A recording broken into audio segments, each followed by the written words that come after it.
అందరికీ నమస్తే. నిన్నటికి వెళ్ళి ఒక చిన్న బిట్టు ఒక సినిమాలో ఉంది. ఒక చిన్న బిట్టు ఒకటి బాగా సోషల్ మీడియాలో సర్క్యులేషన్లో ఉంది. సరే, సినిమా బిట్టు సర్క్యులేషన్లో ఉండడం, లేకపోతే సినిమా వాళ్ళే దాన్ని ప్రమోషన్ చేసుకోవడం, ఇదంతా కూడా కామన్. నేను వినిపించిన తర్వాత తెలంగాణ ప్రజలు వాళ్ళు కూడా స్పందించవచ్చు. నేను ఆ మాట వినిపిస్తాను. నేను ఏం చేద్దామంటావు మరి? మారు ముంత చూడు చింత. ఏం చేద్దామంటావు మరి? మారు ముంత చూడు చింత. ఇది విషయం. మారుముంత అనే పాటకు ముందు మీరు ఆ డైలాగు, ఆ సౌండ్, అది గుర్తుపట్టే ఉంటారు. అది కేసీఆర్ మాట్లాడిన మాట. ఏం చేద్దామంటావు మరి? మారు ముంత. అర్థమైందా? ఇది కేసీఆర్ ఏం చేద్దామంటావు మరి అనే ఒక మాట. అది ప్రెస్ మీట్లో ముఖ్యమంత్రిగా ఉన్నప్పుడు కేసీఆర్ ప్రగతి భవన్లో మాట్లాడిన మాట. అది ఎందుకు, ఏ సందర్భంలో మాట్లాడినంటే, నేను ఆ ప్రెస్ మీట్లో ఉన్నా. నేనే ఆ ప్రెస్ మీట్లో ఉన్నా. దానికి ఒక రిపోర్టర్ అడిగిన ప్రశ్నకు సమాధానం ఏంటంటే, ఇది కరోనా టైంలో అందరూ వైన్ షాప్స్ ఓపెన్ చేయాలని అడుగుతున్నారు. మనకు కరోనా టైం అందరు గుర్తే ఉంటుంది. పొద్దుగాల సాయంత్రం మాత్రమే షాప్స్ ఓపెన్ ఉండేది. అప్పుడు కరోనా ఉధృతంగా ఉన్న టైంలో పొద్దుగాల 10-11 వరకు, సాయంత్రం మళ్ళీ 6 తర్వాత బంద్, ఇట్లా ఉండే కొన్ని టైమింగ్స్ ఫాలో అయ్యారు. ఎందుకంటే మళ్ళీ అందరు జనమంతా బయటకు వస్తారు, లేకపోతే జనానికి ఇబ్బంది అవుతుంది. సరుకు, రోజు తినే ఆహార పదార్థాలు మార్కెట్ పోవాలంటే మొత్తం బంద్ అయిపోతే ప్రాబ్లం. కాబట్టి టైమింగ్స్ ప్రకారం పెట్టిండ్రు. అప్పుడు ఒక రిపోర్టర్ ఏమడుతారంటే, సార్ వైన్ షాపులు ఓపెన్ చేస్తారని అడిగిండ్రు. వైన్ షాపులు ఎప్పుడు ఓపెన్ చేస్తారని అడిగారు. కరోనా టైంలో వైన్ షాపులు బంద్ ఉండే కదా, 4 రోజుల పైన. అడిగితే అందరూ డిమాండ్ చేస్తున్నారు వైన్ షాప్స్ ఎప్పుడు ఓపెన్ చేస్తారంటే, మరి ఏం చేయమంటారు మరి అని అడిగిండు. కేసీఆర్ అడిగిన మాట అదే, ఏం చేయమంటావు మరి?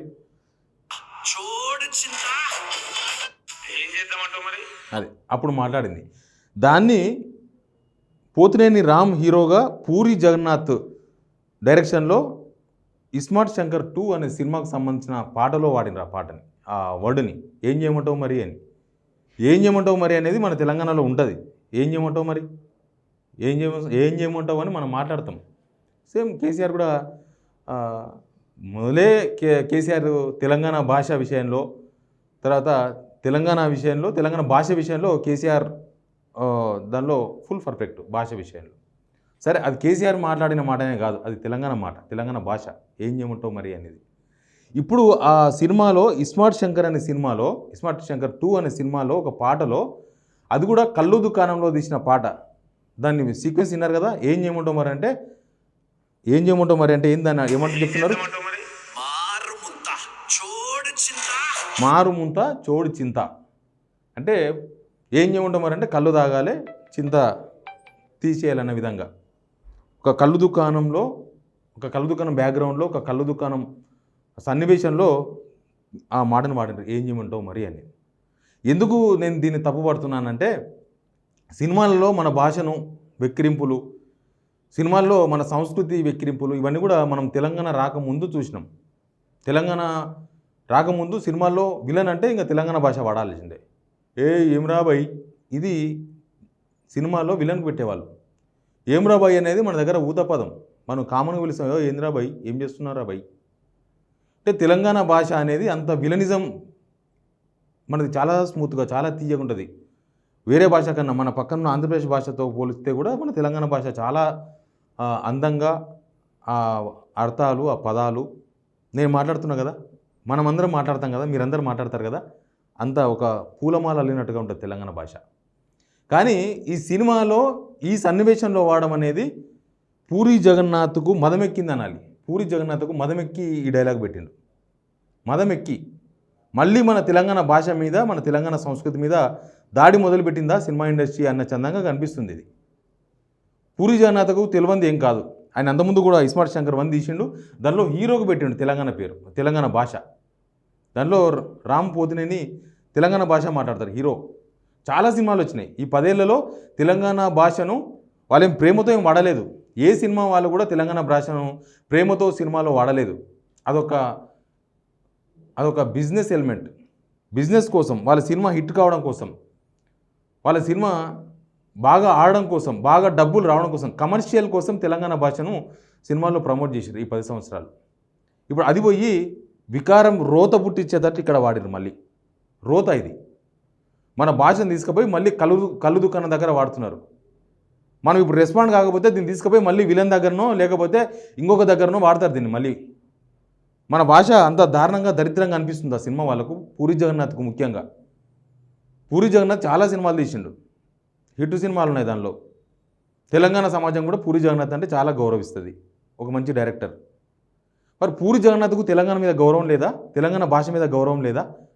వాడు తెలంగాణ భాష వాడు సినిమాల్లో, కానీ ఎక్కడ వాడాలి, ఎప్పుడు వాడాలి, ఎట్లా వాడాలి? ఒక గౌరవం, ఒక మర్యాద. ఇదే భాషను ఆంధ్ర వాళ్ళ భాషలు చాలా ఉంటాయి, దాన్ని వాడగలరా? ఒక చంద్రబాబు నాయుడు గారు చాలా మాట్లాడతారు, కోసరం కోసరం అని మాట్లాడుతుంటారు కదా, నీ కోసరం నా కోసరం అనేది డైలాగ్స్. అవన్నీ ఒక్కొక్క ముఖ్యమంత్రికి లేకపోతే ఒక్కొక్క వ్యక్తికి ఒక రకమైన ప్రాస లేకపోతే ఒక పదం ఉంటుంది, ఊత పదమో లేకపోతే వాళ్ళు ఒక తరికి మాట్లాడతారు. వాడగలరా దాన్ని? దాన్ని వాడి ఇట్లే రిలీజ్ చేయగలరా పూరి జగన్నాథ్? తెలంగాణలో అడిగేతోడు లేడు, అయిపోయింది తెలంగాణ కథ, ఇంకా రెండు ఆంధ్రప్రదేశ్ తెలంగాణ రెండు కలవడమే తర్వాయి అన్నట్లు చేస్తున్నారు ఒక్కొక్కరు. కలపండి వీలైతే, ఏముంది? మళ్ళీ తెలంగాణ భాష మీద దాడి జరిగితే, తెలంగాణ భాష మీద దాడి స్టార్ట్ అయింది, ఇప్పుడు స్టార్ట్ అయింది అనిపిస్తుంది, ఇప్పుడే స్టార్ట్ అయింది. ఈ 10 సంవత్సరాలు మన భాషకు ఒక గౌరవం దక్కింది, మన భాషకు ఒక ప్రమోషన్ దక్కింది, లేకపోతే మన భాష సినిమాలో కూడా వాడుతున్నారు, మన భాష హీరోలకు వాడుతున్నారు, మన భాష వాడితేనే సినిమాలు హిట్ అవుతాయి. ఆ స్టేజ్కి వచ్చినాం మనం. ప్రతి సినిమాలు, చాలా సినిమాలు మన భాషతోనే కదా. ఈ మధ్య మన భాషతో తీసిన సినిమాలు ఆల్మోస్ట్ 99.9% హిట్. తెలంగాణ భాషతో తీసిన సినిమాలు ఆ హీరోలకు పెట్టినాయి, లేకపోతే తెలంగాణ భాషలో పాటలు పెట్టినాయి. తెలంగాణ మన గిరిజన పదాలతో పాటలు ఉంటాయి కదా, ఆ పదాలు, మన పల్లె పాటలు, అవన్నీ కూడా పెడితే కొంత అంతవరకు ఓకే. కానీ ఇట్లాంటి సిచ్యువేషన్లో అంటే తెలంగాణ అంటే తాగుబోతులు, తెలంగాణ అంటే కళ్ళు దుకాణాలు పోటీ ఉంటారు, తెలంగాణలో అంటే వైన్ షాపుల ముందలు ఉంటారు అని చెప్పదలుచుకుంటా పూరి జగన్నాథ్. ఈ విషయంలో తెలంగాణ సమాజం ప్రతి గంటకు ముందే తీవ్రంగా పూరి జగన్నాథ్ ఆ పదాన్ని తీసివేయాలి. అది మన ముఖ్యమంత్రి మాట్లాడిందే కదా, అప్పుడు మన ముఖ్యమంత్రి, ఇప్పుడున్న ముఖ్యమంత్రి వాడిన మాటలు మాట్లాడినా కూడా మనం ఇట్లే రెస్పాండ్ కావాలి. అప్పుడు మనకు ముఖ్యమంత్రిగా ఉన్న కేసీఆర్ మాట్లాడిండు, అది మన తెలంగాణలో కామం, ఏంది రాబాయిలో ఇల్లు అన్నట్టు, ఏం చేయమంటావు రాబాయ్ అన్న మనం మాట్లాడుకుంటాం. మన పదాన్ని కళ్ళు దుకాణం కాడ వాడాల్సి వచ్చిన సిచ్యువేషన్ ఎందుకు? సినిమాలో తెలంగాణ భాష వాడాలంటే ఇక్కడ వాడాలనా? పూరి జగన్నాథ్ ఒళ్ళు దగ్గర పెట్టుకోవాలి, ఒళ్ళు దగ్గర పెట్టుకొని వాడాలి సినిమాలో మన భాషను ఎక్కడ వాడాలి, ఎక్కడ వాడకూడదు అనే విషయాన్ని.